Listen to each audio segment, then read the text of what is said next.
matarlo con frases vacías y después matarlo en días de paz. Hola a todos nuestros amigos de Cuadro TV. El día de hoy vamos a tener un programa especial. Vamos a hablar acerca de la matanza del 68 y también todo lo que conlleva al movimiento que se dio en aquel entonces. Pero para eso tengo algunos invitados especiales. Primero que nada te saluda Gustavo García Sánchez, que bueno, es conductor de este programa. El día de hoy me acompaña Mario. Mario es licenciado en Sociología. También me acompaña Carolina. Carolina es licenciada en Sociología. Y también me acompaña Jorge Hernández. Jorge Hernández es licenciado en Comunicación. Entonces vamos a tener diferentes perspectivas acerca de lo que fue este movimiento, tanto sociológicas y cómo también estuvieron implicados los medios de comunicación. Se hizo una encuesta donde se le preguntó a los mexicanos cuál era el evento más trascendente en la historia de México. En primer lugar, evidentemente estaba la Revolución Mexicana. En segundo lugar, estuvo lo que fue el Día de la Independencia. Y en tercer lugar, está lo que es el movimiento del 68. O también, bueno, más bien como se le conoce, pues la matanza de Tlatelolco. Entonces vemos que este movimiento sí tuvo una trascendencia histórica.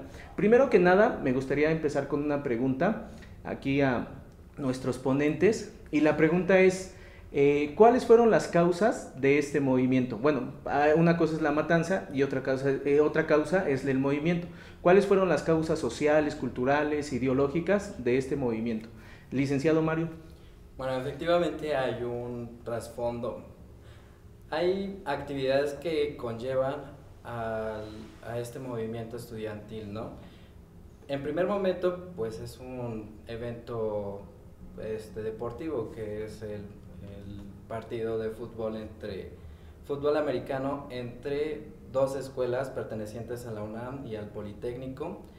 Pero además de todo esto hay un trasfondo, porque no solo es un movimiento que se está dando de manera independiente, sino que en este momento o este contexto empiezan a surgir diferentes movimientos sociales, no solo en México, sino también en Estados Unidos, en Europa, en Latinoamérica.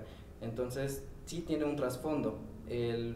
Bueno, aquí el punto de partida es justamente este pequeño partido de fútbol que termina en pleitos, y es cuando entra el policía. Primero son los policías. Son los policías, ajá. En el primer momento son los policías, entran a la instalación y empiezan bueno, la idea es mantener el orden. Sin embargo, con esto están violando la autonomía de las universidades, en este caso de las preparatorias.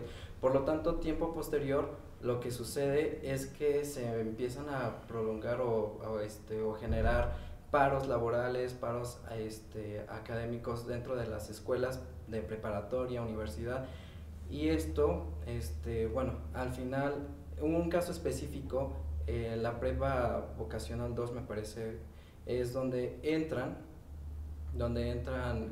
fuerzas del ejército, ahora sí, irrumpen en esta preparatoria y, bueno, rompen, aquí una cuestión a lo mejor cultural, rompen esta puerta del siglo XVIII. Entonces, ¿cómo puede ser posible que hagan esto, no?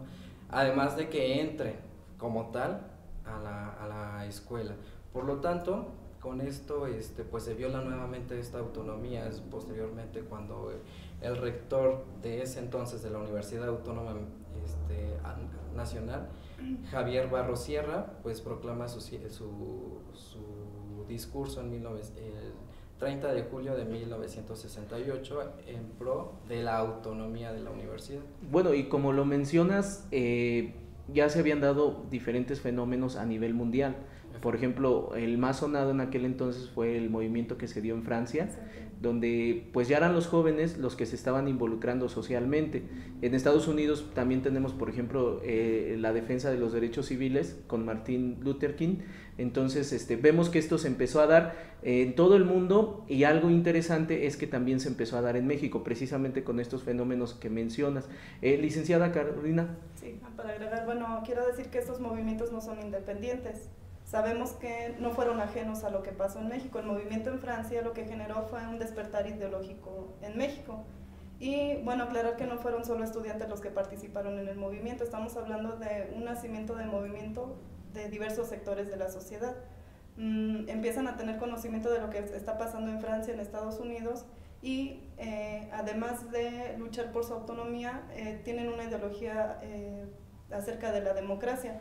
Para algunos democracia reformista, para otros social, pero todos en ese sentido, ¿no? De perseguir democracia y apoyándose en las garantías individuales, que es lo que buscaban los estudiantes y los demás sectores de la sociedad.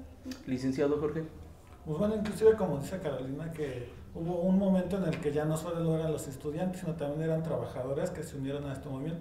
Me parece que eso sucedió el 27 de agosto, que ellos estaban en la plancha del Zócalo, que habían puesto una bandera rojinegra a medio asta, y bueno, se quedaron una noche ahí esperando, los corrieron, igual a trancazos los militares, de manera muy salvajemente.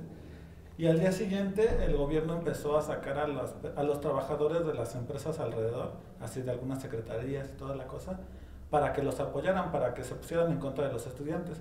Lo que sucedió en ese entonces fue como que algo muy trascendental, porque los trabajadores en realidad apoyaron a los estudiantes. Entonces fue cuando el presidente dijo, bueno, ¿qué está pasando? Todos están en mi contra y todo se me está como que volcando. Inclusive esto sucedió porque hubo, bueno, incluso está grabado, hay un balazo que sale del Sindicato Nacional de Trabajadores, me parece. Bueno, sale de un sindicato. Se supone que para que una persona pueda entrar a ese edificio armado, solo es con orden del presidente y porque hay algo muy grave dentro del Zócalo. Entonces, que haya salido ese balazo es como que también un inicio o un parteaguas de que algo estaba sucediendo. Bueno, también se dice que ya había habido diferentes movimientos dentro de toda la República Mexicana, en este caso movimientos, por ejemplo, de trabajadores, agricultores. Entonces ya se estaban dando diferentes fenómenos, no nada más en el aspecto estudiantil, sino que toda la sociedad se estaba levantando en contra de un gobierno que tenía una trascendencia victoriana, por ejemplo, moralista, una trascendencia donde bueno, como que ya se quería abandonar todo lo que era precisamente eso, que también pasó, pues bueno, en lo que fue parte de Europa. Entonces, ¿por qué se estaba peleando? ¿Por qué era la razón por la cual se estaban haciendo este tipo de movimientos? ¿Era un gobierno represor? ¿Era una ideología? ¿Cuál era la bandera, en este caso, de los estudiantes y de los agricultores? ¿Qué era por lo cual ellos estaban luchando? Yo considero que es aquí una cuestión ideológica, un trasfondo ideológico por los derechos, y justamente pues todo es como una cadenita, ¿no? Un efecto dominó, donde uno sigue a otro, y solo se buscaba un pretexto ideal para poder explotar o detonar esta situación, y justamente el polvorín o lo que prende la mecha es justamente esta violación a la autonomía de las universidades nacional y del Politécnico. Carolina. Bueno, aparte de la ideología, es todo un proceso social. Vemos el sistema político de la época, estamos hablando de un partido autoritario, manejado el PRI, que cuando había pequeños movimientos sociales era o cooptar o negociar con ellos, ¿no? Pero de mala manera, decir, bueno, va una cantidad, pero todos quietecitos hasta ese momento. Llega un momento en que se empieza a notar que los estudiantes se empiezan a juntar con otros sectores de la sociedad civil, y no solo de la sociedad civil, sino ya vienen campesinos, vienen trabajadores, vienen obreros urbanos, y es el momento en el que el gobierno ya empieza a tener miedo, ¿no? Dice, no quieren negociar, va a haber represión, no es de otra. Toman los militares Ciudad Universitaria, pasa lo del partido, y al final la represión llega a su último límite, ¿no? Porque se dieron cuenta que no se iban a poder negociar ante este movimiento integral, dinámico, y que estaba muy fortalecido, ¿no? Bueno, pues está muy interesante el tema, apenas estamos adentrándonos. Es un fenómeno que, bueno, tiene muchísimas características, muchísimos factores, entonces vamos a seguir adentrándonos, y yo creo que ahorita más vamos a entrar a un pequeño debate. Estamos aquí en este programa especial que es acerca del movimiento del 68, no te vayas, vamos a un corte comercial y en un momento más regresamos. Habitamos la tierra, nos rodean estrellas, algo hay por descubrir. Vamos, destrocemos lo absurdo, Deshojemos el miedo e ignoremos el fin. Hoy es posible reír sin fin. Hoy es posible hacerlo así. Sí, somos fuerza.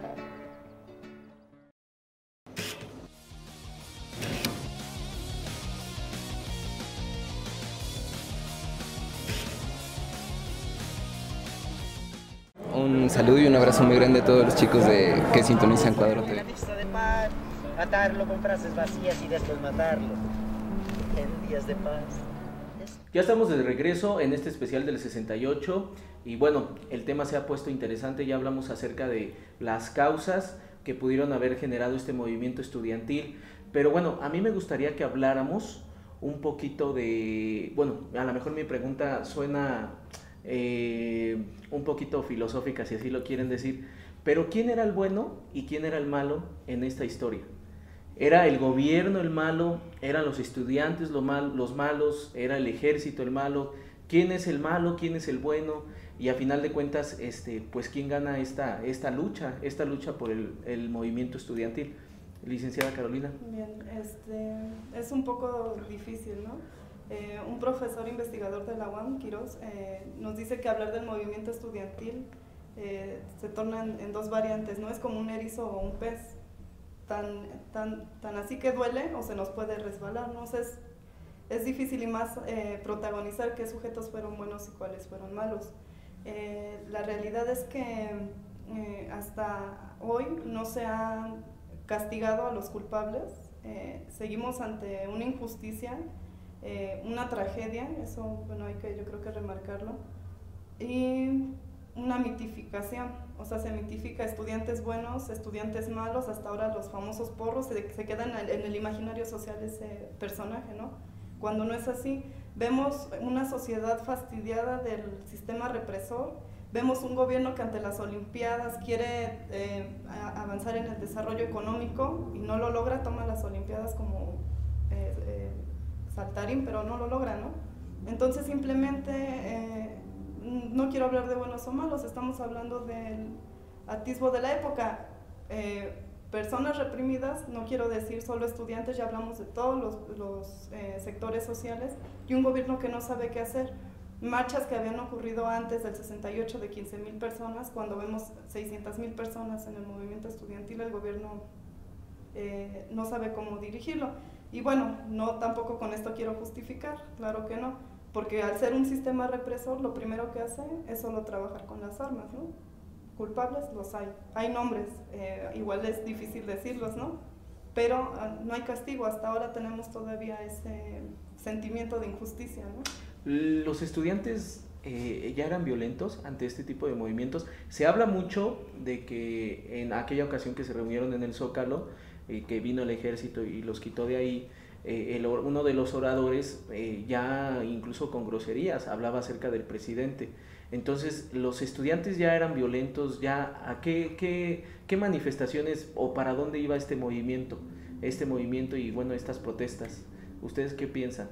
Bueno, yo lo que supongo, o bueno, más bien por lo que he visto, es de que los estudiantes ya estaban, por así decirlo, hasta la madre del gobierno, porque no sabían, bueno, como él decía, estaba un polvorín, una mecha que estaba así a punto de estallar. Entonces, cuando suceden todo este tipo de manifestaciones del gobierno, de que están hartos, de que los empiezan a oprimir, entonces como que el perfil era de que ya estaba harto de todo lo que estaba sucediendo y que querían algo más, querían una autenticidad, querían ser libres de poder expresarse, querían que el gobierno los escuchara, porque muchas veces en sus pancartas eso era lo que mostraban, que querían un diálogo con el gobierno, que el gobierno no dejara de intervenir en ellos, sino en su vida.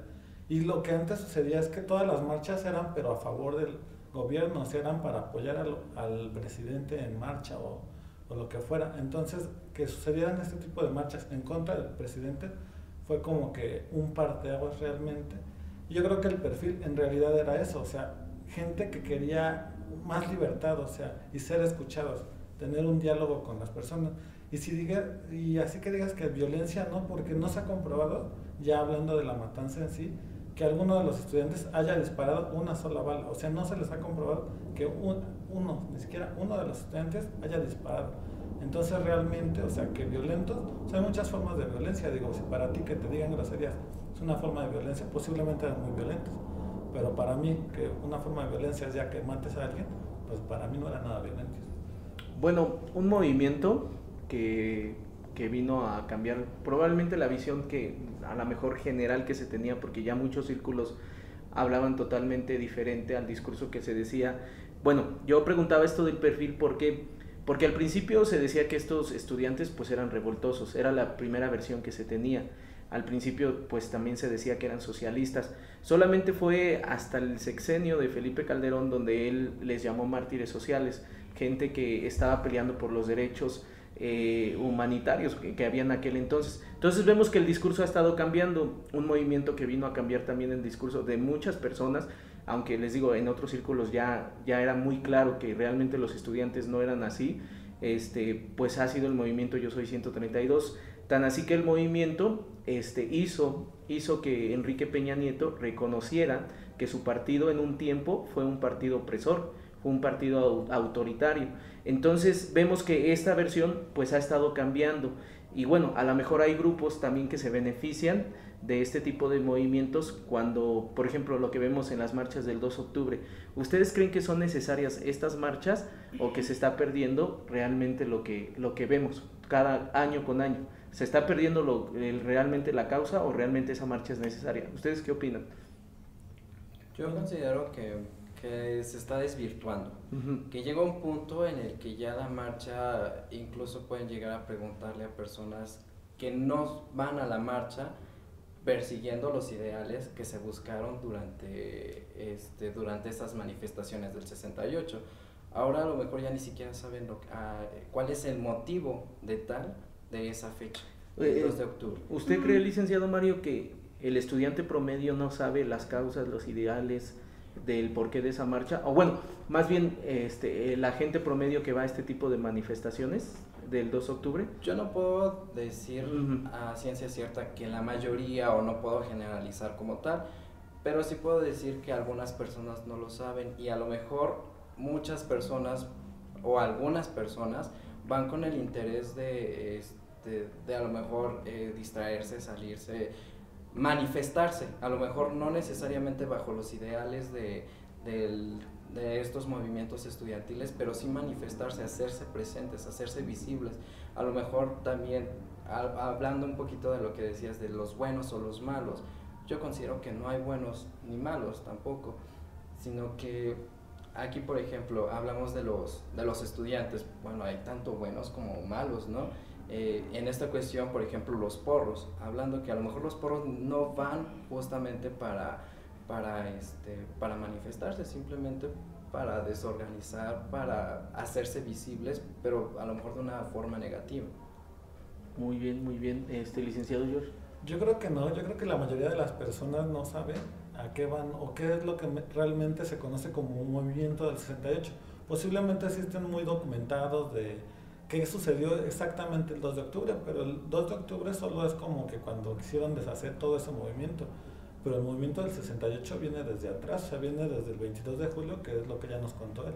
Viene desde ese momento, entonces realmente las personas se quedan con que el movimiento del 68 es solo eso, el 2 de octubre, pero va más allá de eso. Y bueno, lo que decías, yo creo que se está desvirtuando, por ejemplo, la marcha que fue en estos días, bueno, en estas pasadas semanas. Realmente lo que le dieron más auge fue a la reforma laboral, no a lo que pasó el 2 de octubre. Realmente sí se está como desvirtuando, se están yendo por otro lado. Mi pregunta puede sonar como verdad de perogrullo, pero ¿estamos hablando de un genocidio? ¿Estamos hablando de una matanza donde realmente no fue necesaria tanta violencia? Estamos hablando que en ese movimiento, como ya lo mencionamos, no nada más había estudiantes, había niños, había ancianos, podría decirse que no nada más los trabajadores, también la gente civil pues estaba apoyando este movimiento. ¿Estamos hablando de un genocidio, de un crimen en contra de los derechos humanos? Sí. Evidentemente. O sea, es evidente, ante eso no hay duda. Sabemos que los militares tienen una función que no hemos visto que hagan eficazmente, ¿no? En ese momento ellos no tenían por qué estar participando y estar mezclándose con la sociedad civil. ¿Cómo pones a un estudiante, a una ama de casa, a un profesor, a un obrero que no tiene armas contra una persona armada y preparada, ¿no? Y antes, bueno, quisiera comentar un poco, yo difiero un poco con mis compañeros. Yo creo que el movimiento sigue en la ideología. Ahora no son solo jóvenes los que se unen al movimiento, son adultos, son protagonistas, personas que vivieron de cerca el movimiento, son escuelas. El movimiento 132 también se levanta como, es otra época, claro, fuera del PRI represor, vienen nuevos partidos, nuevas ideas, ideologías de izquierda. El movimiento sigue, ¿no? No solo se conmemora, claro que se está batiendo entre el olvido, entre la institucionalización y memorarlo, ¿no? Y conmemorarlo. Pero no, que se utilice para mostrar las fallas que tenemos en el presente, pues claro, se tiene que utilizar para mostrar que el gobierno sigue siendo represor, ¿no? Y que surja lo de la reforma laboral, estamos en contra, es eso. Bueno, muy bien. Bueno, esto se está poniendo muy bueno. Creo que ya más que una plática intelectual también hay emociones. Sí, la verdad, siempre hablar de este fenómeno, pues es hasta cierto aspecto un poco complicado. Claro. Un poco complicado. Entonces, vamos a un corte comercial, seguimos aquí en Cuadro TV y bueno, este programa especial está poniéndose muy, pero muy bueno.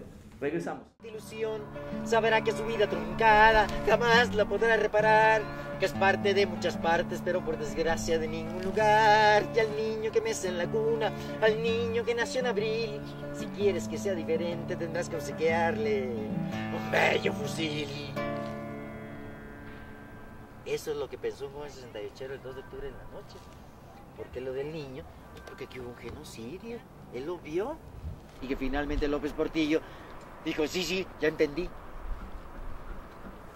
Abrió el diálogo con los guerrilleros, les llamó jóvenes con vocación de justicia, mientras Echeverría les llamaba criminales y decía no pactaremos con criminales.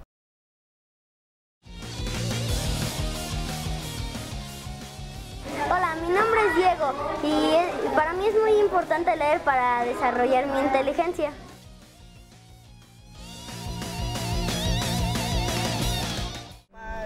Atarlo con frases vacías y después matarlo en días de paz. Bueno, ya estamos de regreso y hace rato cuando yo preguntaba si esta matanza pues se puede considerar como un genocidio y bueno, me dijeron que evidentemente sí. Y bueno, vemos que este movimiento aún tiene trascendencia el día de hoy y bueno, yo creo que ha servido muchísimo para impulsar otro tipo de movimientos, otro tipo de ideologías. Una pregunta, ¿qué ideología imperaba en aquel entonces? Porque bueno, estamos hablando del tiempo donde México pues ya estaba siendo una nación moderna, donde imperaba mucho lo que era el modernismo, donde imperaba mucho que la razón humana iba a darle solución a todos los problemas. Pero bueno, hoy actualmente estamos hablando del siglo XXI, actualmente impera algo así como el posmodernismo. ¿Qué ideología imperaba en aquel entonces en los estudiantes y qué ideología impera el día de hoy en los estudiantes de 2012? ¿Qué diferencias hay en cuanto a esas visiones del mundo? Bueno, yo veo que acá, por ejemplo, en los estudiantes del movimiento del 68, pues tenían, por ejemplo, la imagen del Che Guevara. En aquel entonces, pues hablaba mucho del socialismo, se hablaba mucho de la igualdad. Bueno, no sé de qué me pueden decir al respecto de licenciada Carolina. Bueno, en esa época bien hablas de un estado naciente, perdón, que entra al modernismo, que quiere el desarrollo económico. Venimos hablando de movimientos que, por ejemplo, surgen en Estados Unidos, como el de los hippies, que buscan un alto a la represión sexual, social, y bien nos traen esas ideas. O sea, nosotros somos parte también de esas ideas. Aparte de lo que está muy marcado es un pensamiento demócrata radical, o sea, es decir, queremos una democracia real, ¿no? No con un partido que sea autoritario, que reprima, que no permita que nos expresemos. Es realmente eso, y dentro de la democracia sus variantes, ¿no? Democracia radical, libertaria y social, que es lo que se busca hablando del socialismo, ¿no? Hoy es lo mismo, ¿no? Quizá ya no hablamos de un sistema político autoritario de tantos años porque hubo una cierta pluralidad, pero estamos en lo mismo, ¿no? O sea, buscar un alto a la represión y un pase al expresar las ideas. Es eso, aparte de que ahora es una identidad. Se aúna que los estudiantes buscan una identidad. Surgió la protesta de los ninis, ¿no? A los que les llaman ninis, ni estudio ni trabajo, ellos dicen, pues no, ni me callo, ni me quedo, ¿no? Dicen, estoy aquí, o sea, a pesar de que no soy estudiante, no formo filas en lo laboral, yo estoy aquí y estoy expresándome, ¿no? Porque este gobierno aparte me quiere poner un mote y me quiere sacar de la jugada, ¿no? Es lo mismo. Jorge. No, por ejemplo, bueno, un dato relevante que fue de esa época es de que fue la primera ocasión en la que el Politécnico y la UNAM estuvieron de acuerdo en algo. O sea, siempre era así como que los del Politécnico pues eran los nacos, los que nadie quería, los pobres, y los de la UNAM eran los nice, los popis, los que sí eran muy estudiosos, perdón.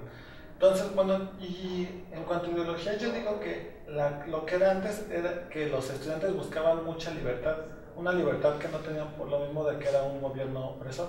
Ahora yo digo que los estudiantes tienen una libertad para poder expresarse, pero ya esa libertad la están llevando a niveles muchísimo más que podrían llegar a tocar o rebasar hasta el libertinaje, o sea, porque como que no pueden controlar esa libertad, ya hay demasiada libertad, por este lado no había nada de libertad, entonces yo creo que son como que los puntos muy contrarios, ¿no? Por aquí no tienes nada de libertad y por acá tienes demasiada libertad, pero abusas un poco de ella, entonces creo que eran pues, es como que las diferencias. Mario. Pues yo considero, además de todo lo que dijeron, bueno, durante este periodo efectivamente se encontraban bajo ciertas ideologías, formas de pensamiento que se fueron extrayendo o exportando o importando de otros movimientos, pero también una de las influencias que tuvieron durante ese movimiento fue evidentemente el marxismo, ¿no? Totalmente. Entonces, esta idea de revolucionar, de transformar, creo que este punto fue el auge, a diferencia de la actualidad, pues creo que se siguen pensando, se siguen o se sienten presentes, pero creo que no con la intensidad que fue durante los años 60. ¿No estaríamos hablando de un neomarxismo? ¿O ya se está perdiendo, bueno, ese tipo de bueno, como tú dices, a lo mejor no con la misma fuerza que se tuvo en ese entonces, pero no estaríamos hablando de un neomarxismo? ¿O qué tipo de ideología sería? Bueno, Caro lo mencionaba, que es precisamente la lucha contra el gobierno opresor, o actualmente ya no se habla de algo así específicamente, como en aquel entonces podríamos decir, bueno, era el marxismo contra el capitalismo, si podríamos llamar, contra el capitalismo que Estados Unidos traía mucho, y actualmente podríamos hablar de algo así, una manifestación similar. ¿Podríamos calificarla con un nombre? No sé. Calificarla con un nombre, pues yo no me aventuraría a darle o etiquetarlo como tal, pero considero, bueno, es que ahora en la actualidad, incluso en la sociología se ha ahondado tanto, o a lo mejor se ha ido separando o haciendo a un lado mismo, se han buscado nuevas teorías que permitan conocer la realidad social, pero de una forma no tan rígida como es el marxismo, aplicándolo tal vez a los movimientos actuales o a la realidad actual, pues tal vez se ha ido moderando o se han buscado nuevas perspectivas que permitan transformar esta realidad. Muy bien, muy bien. Bueno, mucho se ha dicho también que este movimiento, pues que México no fue el mismo antes y después del 68. México antes del 68, ¿qué era? Un país que, y después del 68, México, ¿qué vino a ser? Yo creo que México era un país reprimido, un país que se contenía, que se aguantaba, que se aguantaba todo, hasta que llega un punto en el que dice, ya no quiero, ya necesito cambiar, ya necesito externar lo que siento, explota y después se vuelve, para mi gusto, apaciguar. Sin embargo, siguen como que, pues, tenemos un antecedente y tratamos de conservarlo, pero se apacigua. Desde el 68 a la actualidad, no ha existido un movimiento fuerte como tal a lo mejor un poco, pero poco el movimiento de Yo Soy 192.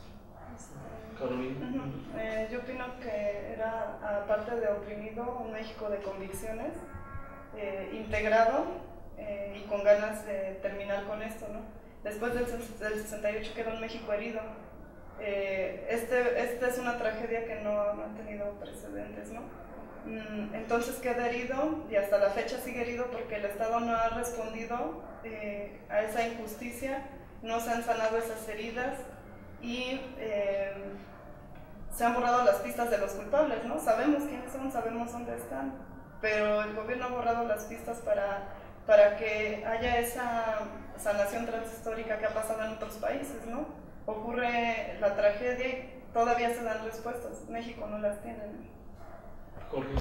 Yo estoy de acuerdo mucho con Carolina de que realmente antes, bueno, era un México que reprimido, incluso hasta pasivo.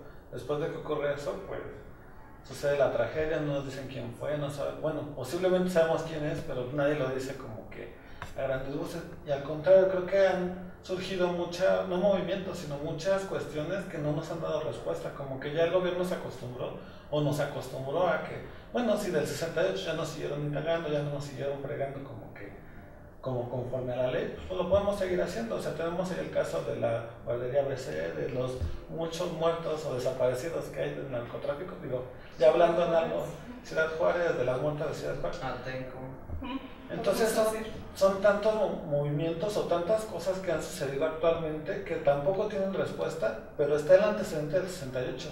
Igual ahí sí fue porque antes no había habido una manifestación tan violenta o tan represiva o tan opresora contra la sociedad. Y, o sea, lo vemos actualmente, pero igual y ya hasta nos acostumbramos a eso, que el gobierno no nos va a dar respuesta y nosotros no la buscamos. Incluso yo me atrevería a hablar de una apatía por parte de la población, porque incluso cuando se hacen manifestaciones, inmediatamente lo que decimos otra vez, la Ciudad de México catalogada por sus manifestaciones, y siempre es que se me va a hacer tarde, no somos empáticos, no buscamos, no somos, empáticos, no nos identificamos con estos movimientos o con estas protestas, porque realmente son protestas y hay que entenderlas como esto, ¿no? Me estoy manifestando porque estoy inconforme a algo. Finalmente no somos empáticos a esto y lo dejamos pasar, nos da igual. Bueno, eso fue lo que le dio caracterización al movimiento del 68, ¿no? Fue un movimiento integral, el individuo se identificó con la sociedad y se une para este movimiento transformador, ¿no? Lo que vemos que ahora no pasa. Hay diversos intereses, hay movimientos de estudiantes, bueno, cada quien pelea por su causa, ¿no? Sectores que pelean por su causa, pero separados. No quiero decir que el movimiento del 68 fue homogéneo, porque tampoco lo fue, pero permitió algo que no tienen quizá los movimientos ahora, esa creatividad, esa responsabilidad, esa convicción y esa organización que tuvo el del 68, o sea, desde que los dirigentes o más bien representantes hasta los que iban a votar, ¿no? Los brigadistas. Entonces no hay participación ciudadana. Sí hay, pero no en... Pero hay mucha apatía. Ajá, mucha apatía. Bueno, mucha apatía. Conclusiones. Algo que quisiera destacar es que el 2 de octubre es la matanza, el punto cumbre, ¿no? Y el 12 de octubre se inauguran las Olimpiadas en México y Gustavo Díaz Ordaz lo inaugura diciendo: estas son las Olimpiadas de la Paz. Algo contradictorio, diría paradójico, pero realmente contradictorio. Una imagen cruda. Bueno, yo espero que estas marchas que sigan, estos programas, las revistas, artículos, documentales, todo lo que ha surgido sirva para abrir las sendas históricas de la inclusión, ¿no? Porque eso es lo que buscamos, incluir a todos, incluyente. Y bueno, algo que quiero decir es que la memoria colectiva, pese a lo que dicen muchos, no olvida en su totalidad, pero tampoco recuerda obsesivamente, no es estar retacándonos del movimiento del 68, no fue un solo movimiento, fueron muchos movimientos del 68 y siguen hasta ahora, ¿no? Muy bien. Yo digo que hay que aprender de lo que ocurrió en el movimiento del 68, llevarlo a la práctica en la actualidad y ver qué es lo que podemos rescatar de ello. Y pues no dejarnos del gobierno, porque como dicen allá, el gobierno fue el que se unió para poder hacer eso. ¿Por qué? Porque el Ejecutivo lo mandó a hacer. El legislativo lo aprobó y el judicial fue el que lo hizo. Entonces realmente el gobierno fue el que se unió para poder atacar a la sociedad. Y pues nosotros somos parte de la sociedad, tenemos que aprender de eso, llevarlo a la práctica y pues ver qué es lo que podemos modificar para dejar de ser apáticos y ser más empáticos, como lo decía Mario, con los demás. Bueno, pues muchísimas gracias, muchachos. Este programa, la verdad, a mí me gustó mucho. Yo creo que vamos a tenerlos más seguido y más debates.